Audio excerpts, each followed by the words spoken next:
जय श्रीराम पिला माने पुणी थरे नुआ सेशन को आपन को स्वागत। केमिति अछो आशा करे भलरे थिबो। आज आम डिस्कशन करिबा 2022 रो पेपर 2 हैला कि सीडीपी पार्ट को आम डिस्कशन करिबा जोटा कि आसीतिला हमरो 2022 रो पेपर 2 रो सेट डी हैला कि सेट डी आसीतिला लगे ताको आज आलोचना करिबा हैला कि जदि आपण आम चैनल टी को आसी प्रथम थर पई तो सब्सक्राइब लाइक शेयर करने को भूलिबा नहीं कारण आमर नुआ नुआ नोटिफिकेशन आपण को पाख को पहुँचो एवं आपण क्लास टी को करे पारिबे। अपकमिंग एग्जाम पई यह बहुत हेल्पफुल हो कहती नहीं एग्जाम जीवा पूर्व प्रीवियस ईयर क्वेश्चन को भल भाव एनालिसिस करिकी जीवा को पड़ी थाए है कि तो प्रत्येक एग्जाम क्रैक करने आपन को प्रीवियस ईयर पेपर निहाती आवश्यक है कि चलो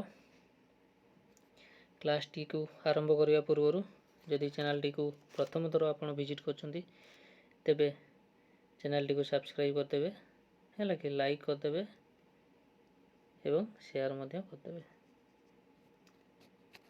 चलतु डेरी करवानी क्लास टी को आरंभ करवा।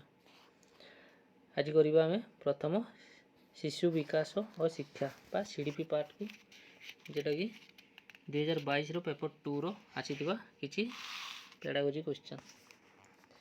प्रथम क्वेश्चन आपन को सामना रे देखंतु कौन कही ना निम्नस्थ मध्य केउटी विकास प्रक्रिया रो एक नियम है कि निम्नोक्त मध्य केउटी विकास प्रक्रिया का नियम आपन को सामने क्वेश्चन ऑप्शन नंबर ए समानता धारावाहिकता व्यक्तिगत प्रभेद प्रत्याशितता। देखो से कही केउटी विकास प्रक्रिया रो एक नियम विकास प्रक्रिया रो कोड़ा कोड़ा लगुची समानता समानता तो हेबनी धारावाहिकता धारावाहिकता हेबनी व्यक्तिगत प्रभेद डिफरेंस ना एटा भी लगुनी तो सठिक आंसर होउची ऑप्शन नंबर डी हैला प्रत्याशितता बा प्रेडिक्टेबिलिटी हैला कि चलो क्वेश्चन नंबर 2 को जीवा। निम्नोक्त केउ कारकटी शिक्षण को खूब कम प्रभावित करिथाय केउ कारणटी which of the following factors has least effect on learning है कि fatigue age illness gender difference कोठी लगुची केउ कारकटी शिक्षण को खूब कम प्रभावित करिथाय है कि कोड़ा हे होची लिंगगत प्रभेद ऑप्शन नंबर टी सठिक आंसर है कि चलो क्वेश्चन नंबर 3 को जीवा। क्वेश्चन नंबर 3 रे कौन देजी गोटे मध्यमा मध्यमा ईयर देजी क्वेश्चन कौन देजी ना 25 29 25 32 24 और x रो माध्यमान देजी है कि माध्यमान देजी तो माध्यमान 27 हेले तार मध्यमा केते है कि तो ये आपन को करिया पई पड़िबो तार मध्यमा काढ़ा को पड़ो है कि तो 32 देची 27 देची 26 देची 25 देची तो सठिक आंसर 26 हम आपनकर सठिक आंसर 26 है कि चलो 4 नंबर को जीवा।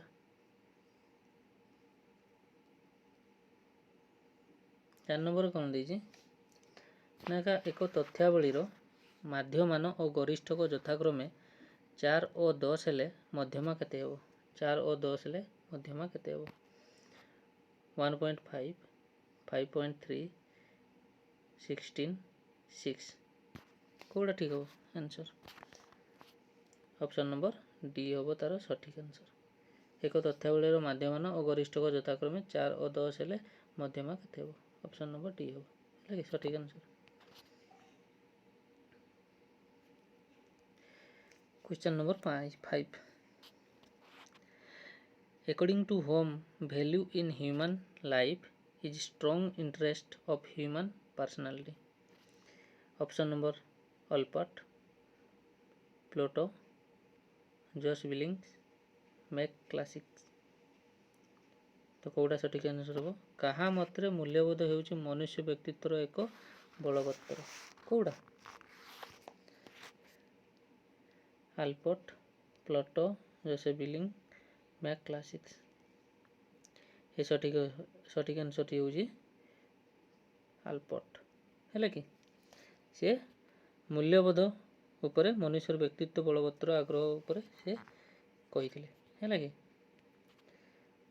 6 नंबर जीवा 6 नंबर कौन देजी देखा सृजनशीलतार मूल्यांकन पर किए प्रथमे परीक्षण प्रस्तुत करते हु developed creativity test for the first time कौन देजी ना ट्रावर्स गिलफोर्ड टॉरेंस पाइना ये होती गिलफोर्ड है कि हु डेभलप्ड क्रिएटिविटी ये किए देते ना गिलफोर्ड देते है कि सठिक आंसर होची ऑप्शन नंबर पी। तो क्वेश्चन नंबर 7 को जीवा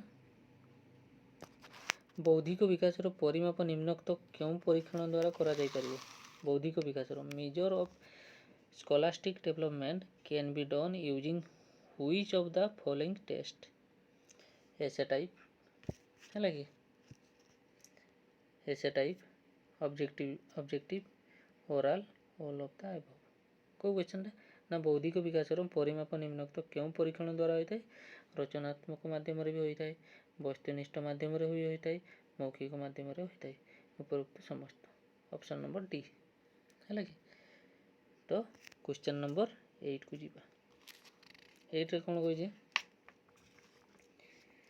which of the following is not non teaching technique निम्नलिखित मध्यरु केउटी एक अणपरीक्षण पद्धति नुहे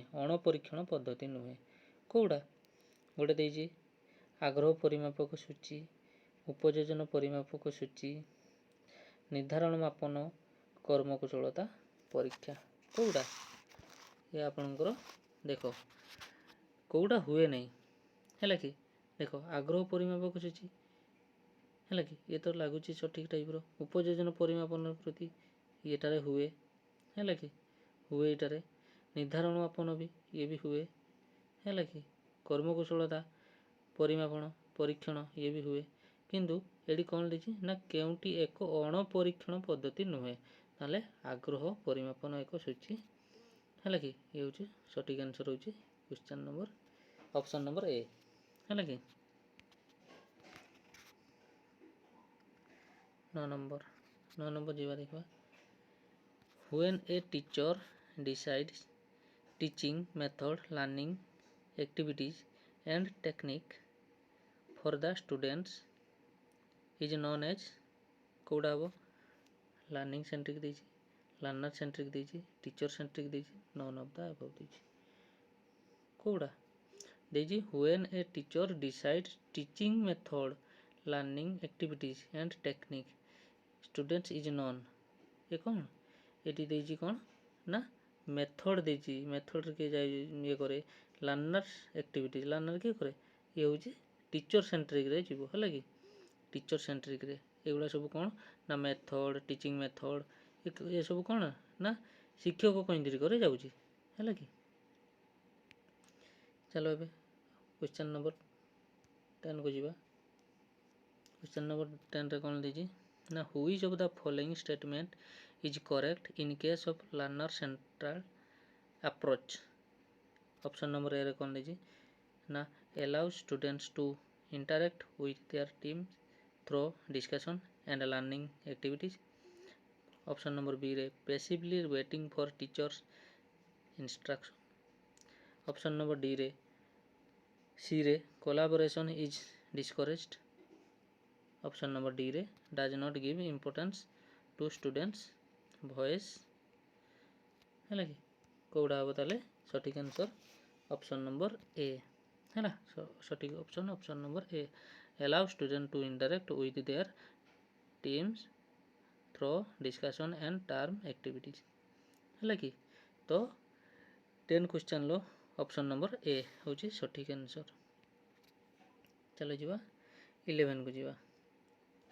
which of the following is not a learner related factor affecting learner.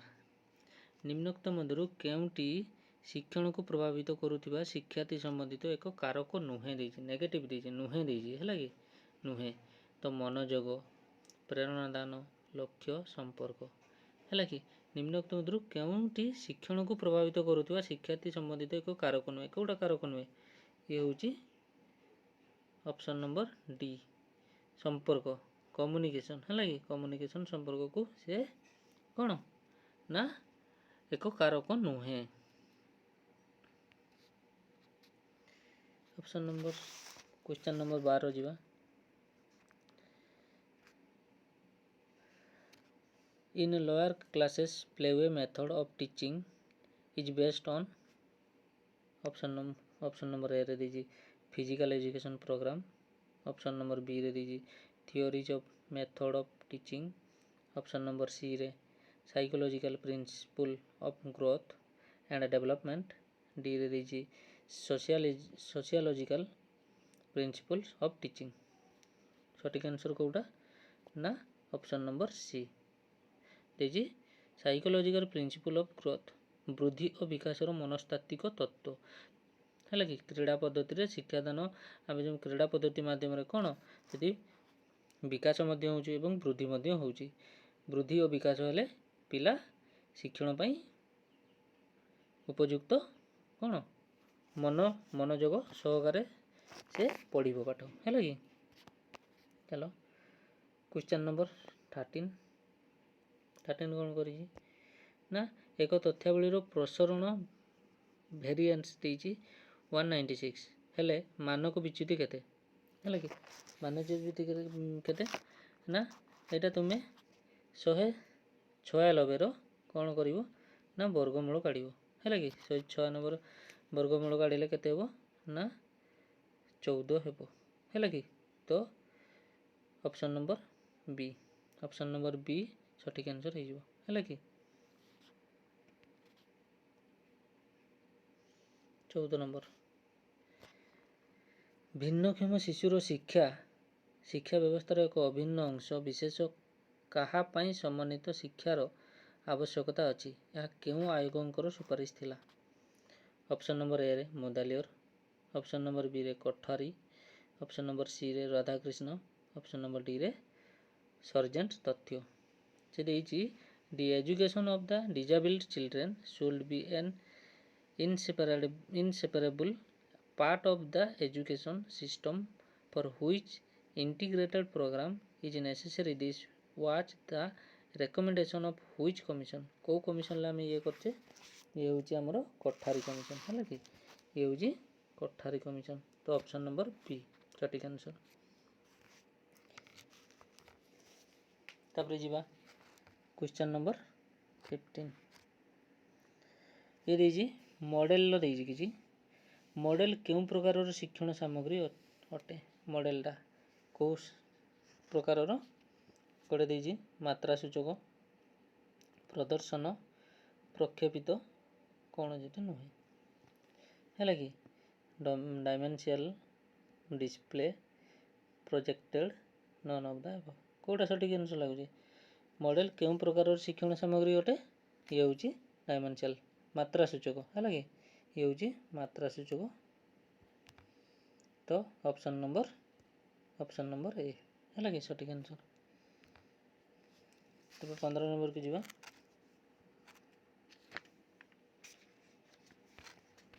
15 number गला 16 नंबर को जीवा सॉरी पिला माने 16 नंबर कौन कही social constructivism in teaching focuses on. Option number A रे देजी कौन examination oriented learning information oriented learning experiential learning passive learning. तो social constructivism in teaching focuses on कोडा जे अनुभूति उपर आधारित शिक्षण अनुभूति उपर आधारित शिक्षण होची सठिक आंसर। तो ऑप्शन नंबर सी होची सठिक। क्वेश्चन नंबर 17 रे कौन कही which of the following statement about reliability of a test is correct. Option number A रे दी reliability is fixed for a given test, it varies for sample to sample, C रे it is not affected by the size of the sample, D रे high reliability ensure high validity। केउं उक्तिटी एक परीक्षणर विश्वसनीयता संबंध में सत्य अटे कोटा कोटा सत्य अटे। Option number B it varies for sample to sample हैला यह नमूनारू नमूना को बदली थाए हैला कि तो क्वेश्चन नंबर 17 सठिक आंसर ऑप्शन नंबर बी। चलो जीवा 18 नंबर को जीवा देजी which characteristic of creative thinking differs it from other general thinking process देजी divergence, originality, fluency, all of this है कि सृजनात्मक चिंतनर केउं वैशिष्ट्य ताहाको अन्यान्य साधारण चिंतन प्रक्रिया ठारू भिन्न करिथाए। अपसारण, मौलिकता, अबाधता, उपरोक्त समस्त है सठिक आंसर होची ऑप्शन नंबर टी अबाधता। यही अबाधता भी हम, मौलिकता भी हम, अपसारण भी हम, तो सठिक answer option number T. 19 number पिला माने चैनल टी को जदि प्रथम थर विजिट करछंती तबे लाइक है कि लाइक शेयर करने को भूलिए नहीं है कि लाइक शेयर आउ सब्सक्राइब है कि सब्सक्राइब करने को भूलिए नहीं। चलो क्वेश्चन नंबर 19 को जीवा 19 रे कौन कही सुल्तान नामक सिपांजी उपरे शिक्षण संबंधी परीक्षण करिथिबा जर्मन मनस्तत्वविद को नाम कौन थिला कौन थिला ना सुल्तान नामक ये कौन थिले ये होचंदी कहलर थिले कहलर हैला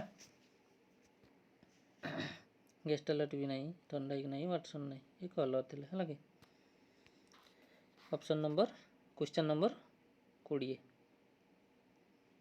क्वेश्चन नंबर 20 रे कौन कही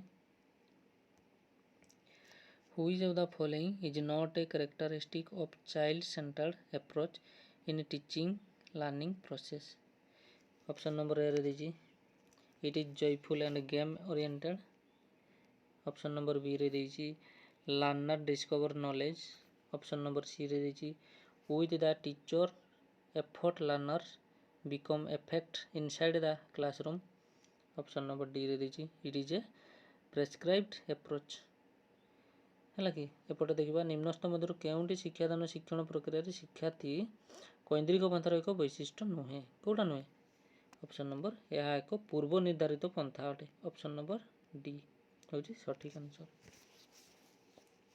है कि चलो क्वेश्चन नंबर 21 कौन दीजिए when a child is motivated to accept responsibility for learning is called learner centered, teacher centered, learning centered, book centered कोड़ा ये हूँ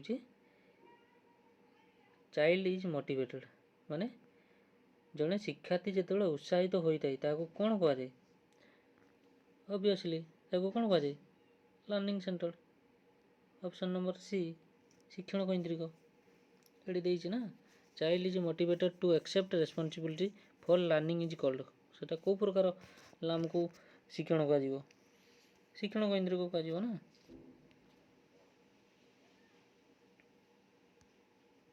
चलो क्वेश्चन नंबर 22 रे कौन कही ना ग्राफ केउं प्रकार शिक्षण उपकरण अटे को प्रकार दृश्य श्राव्य संगृहित है दृश्य श्राव्य तो हूँ विजुआल चलिए ऑडियो विजुआल है कि श्राव्य ଗ୍ରାଫଟାକୁ ଆମେ ଶୁଣିପାରିବା କି ନାହିଁ?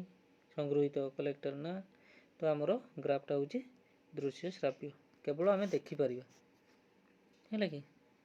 ତ ଭିଜୁଆଲ୍, ସଠିକ୍ ଆନ୍ସର୍ ହେଉଛି ଅପସନ୍ ନମ୍ବର ଏ। ଚାଲ କ୍ୱେଶ୍ଚନ୍ ନମ୍ବର 23। କ୍ୱେଶ୍ଚନ୍ ନମ୍ବର 23 କ'ଣ କହିଛି?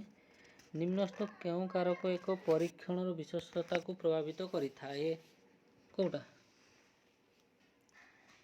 ଅପସନ୍ ନମ୍ବର ଏ ପ୍ରଶ୍ନପତ୍ରର ଶବ୍ଦ ବିନ୍ୟାସ, ଅପସନ୍ ନମ୍ବର ବି ଭୌତିକ ପୃଷ୍ଠଭୂମି ଗଠନ, ଅପସନ୍ ନମ୍ବର ସି ଉତ୍ତରଦାତାଙ୍କ ମାନସିକ ଅବସ୍ଥା, ତ ଅପସନ୍ ନମ୍ବର ଡି ଉପରୋକ୍ତ ସମସ୍ତ। କେଉଁଟା? ତ ସଠିକ୍ ଆନ୍ସର୍ ହେଉଛି ଅଲ୍ ଅଫ୍ ଦ ଆବଭ୍, ଉପରୋକ୍ତ ସମସ୍ତ, ହେଲା କି? ନିମ୍ନସ୍ଥ କେଉଁ କାରକ ଏକ ପରୀକ୍ଷଣର ବିଶ୍ୱସ୍ତତାକୁ ପ୍ରଭାବିତ କରିଥାଏ? ପ୍ରଶ୍ନପତ୍ର ଶବ୍ଦ ବିନ୍ୟାସ ବି କରିଥାଏ, ଭୌତିକ ପୃଷ୍ଠଭୂମି ଗଠନ ବି କରିଥାଏ, ଉତ୍ତରଦାତାଙ୍କ ମାନସିକ ଅବସ୍ଥା ବି ମଧ୍ୟ କରିଥାଏ, ହେଲା କି? ତ ଅପସନ୍ ନମ୍ବର ଡି। ଚାଲ ଯିବା କ୍ୱେଶ୍ଚନ୍ ନମ୍ବର 24।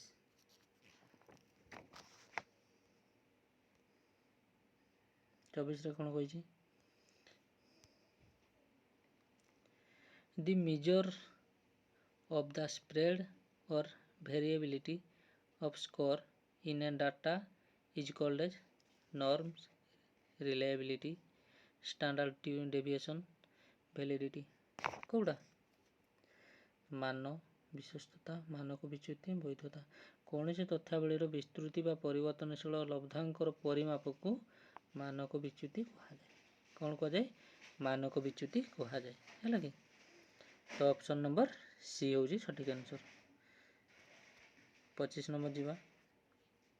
25 ନମ୍ବରରେ କ'ଣ କହିଛି? To frame a model question which characteristic should be taken care of? Clarity, specificity, relevancy, all of these. କେଉଁ ସଠିକ୍ ଆନ୍ସର୍ଟି କ'ଣ? ଟୁ ଫ୍ରେମ୍ ଉତ୍ତମ ପ୍ରଶ୍ନ ଗଠନ କରିବା ନିମନ୍ତେ କେଉଁ ବୈଶିଷ୍ଟ୍ୟ ପ୍ରତି ଦୃଷ୍ଟି ଦେବାକୁ ହୋଇଥାଏ? କାହା ପ୍ରତି? ସ୍ପଷ୍ଟତା ପ୍ରତି ଦୃଷ୍ଟି ଦେବାକୁ ହୋଇଥାଏ, ନିର୍ଦ୍ଦିଷ୍ଟତା ପ୍ରତି ବି ଦୃଷ୍ଟି ଦେବାକୁ ପଡ଼ିଥାଏ, ପ୍ରାସଙ୍ଗିକତା ଦୃଷ୍ଟି। ତ ସଠିକ୍ ଆନ୍ସର୍ ହେଉଛି ଅପସନ୍ ନମ୍ବର ଡି। 26 ନମ୍ବରକୁ ଯିବା। ଶୂନ୍ୟସ୍ଥାନ ପୂରଣ କର, ହେଲା କି? ଜ୍ଞାନର ପ୍ରତିଷ୍ଠା, ବିକାଶ ଓ ସମ୍ପ୍ରସାରଣ ନିମନ୍ତେ ଡ୍ୟାସ୍ ପ୍ରବେଶ ଦ୍ୱାରା ସଦୃଶ ଅଟେ? ବିଦ୍ୟାଳୟ ଦ୍ୱାରା, ପରିବେଶ ଦ୍ୱାରା, ପରିବାର ଦ୍ୱାରା, ଇନ୍ଦ୍ରିୟାନୁଭୂତି ଦ୍ୱାରା। ସଠିକ୍ ଆନ୍ସର୍ କ'ଣ? ସ୍କୁଲ ଦ୍ୱାରା, ବିଦ୍ୟାଳୟ ଦ୍ୱାରା, ହେଲା କି? କ୍ୱେଶ୍ଚନ୍ ନମ୍ବର 27କୁ ଯିବା। 27ରେ କ'ଣ କହିଛି?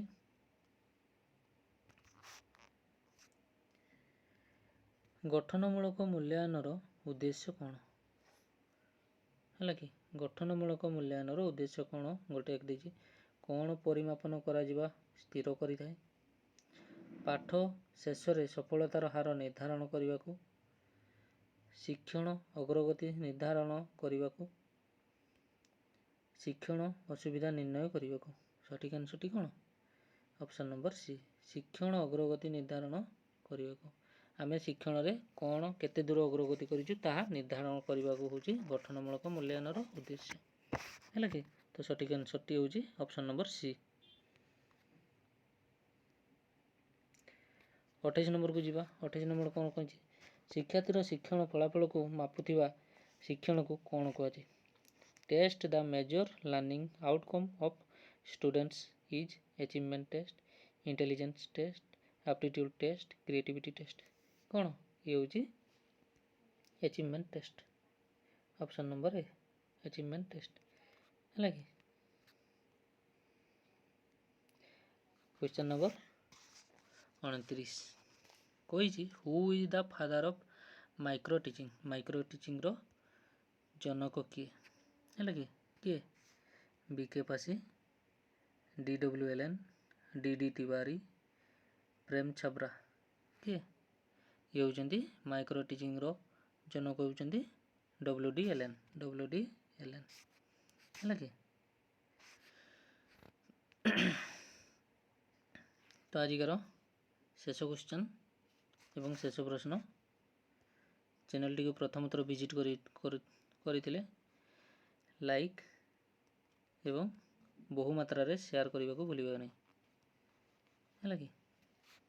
ଚାଲନ୍ତୁ ଆଜିର ଶେଷ ପ୍ରଶ୍ନର କ'ଣ ଦେଇଛି, which psychologist coined the terms storms and stress in adolescence।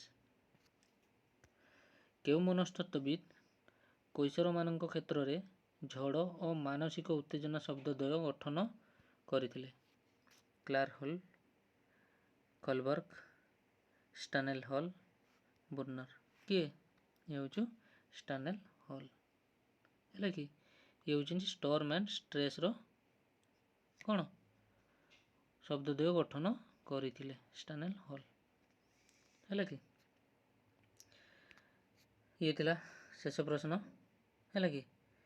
ଆଗକୁ ପୁଣି ଅଛି ଆମର ଓଡ଼ିଆ ପାର୍ଟ ନେଇକିନା ଆସିବୁ, ହେଲା କି। ତ ଚ୍ୟାନେଲଟିକୁ ସବସ୍କ୍ରାଇବ୍ ଲାଇକ୍ କରିବାକୁ ଭୁଲିବେ ନାହିଁ, ହେଲା କି। ଠିକ୍ ଅଛି, ବାଏ, ଗୁଡ଼୍ ନାଇଟ୍ ପିଲାମାନେ।